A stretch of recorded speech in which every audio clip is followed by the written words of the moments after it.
বাবা হারা ছেলেটা বেকার এবং অসমর্থ থাকা অবস্থায় শক্ত করে ধরেছিল কেউ একজন হাত। আজকে সে ছিল তার কথা রেখেছে, তার প্রিয় মানুষকে ফুলের মতো করে সাজিয়েছে। আর ফাহিম একটি স্ট্যাটাস দিয়েছেন, সেখানে লিখেছেন, বিয়ে করেছি তো 4 বছর হয়ে গেল, কিন্তু পকেটে ছিল 5,000 টাকা। স্বপ্ন তোমার ছিল বউ সাজবে, বোনদের স্বপ্ন ছিল ভাবি আনবে অফিসিয়াল ভাবে, আম্মুর স্বপ্ন ছিল এলাকায় লাইট লাগাবে। এত কিছু সামর্থ্য ছিল না এই বাবা হারা ছেলের পক্ষে। কত গালি খাইছি জীবনে, কত অবহেলা সহ্য করেছি। পরিবারে বড় ছেলে, দায়িত্ব বেশি, যতটুকু সামর্থ্য ছিল সেইভাবেই তোমাকে আবার আনছি, কথা রাখলাম। আরএস ফাহিম চৌধুরী 4 বছর আগে মানজিয়া ফিমুকে জীবন সঙ্গী হিসেবে বিয়ে করেন। খুব সাদাসিধে ভাবে সে বিয়েটা হয়, কিন্তু আরএস ফাহিমের স্ত্রীর স্বপ্ন ছিল বউ সাজবে। তখন আরএস ফাহিমের সে সামর্থ্য না থাকলেও আজকে 4 বছর পরে আরএস ফাহিম সেটা করতে চলেছেন। নানা রকমের লাইট দিয়ে সাজানো হয়েছে আরএস ফাহিমের বাড়ি।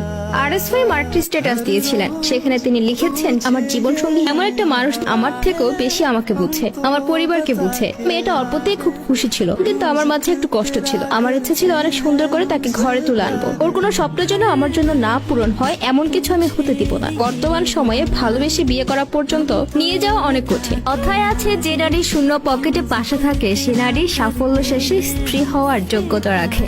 আরএস ফাহিম চৌধুরী আবারও প্রমাণ করে দিয়েছেন, এক নারীতে আসক্ত পুরুষ তার শখের নারীকে অনেক আগলে রাখে। ভালোবাসার মানুষকে নিজের করে পাওয়ার আনন্দটা সব থেকে আলাদা। সব সম্পর্ক এভাবেই পূর্ণতা পাক। दिल को करार आया, तुझ पे है प्यार आया, पहली पहली बार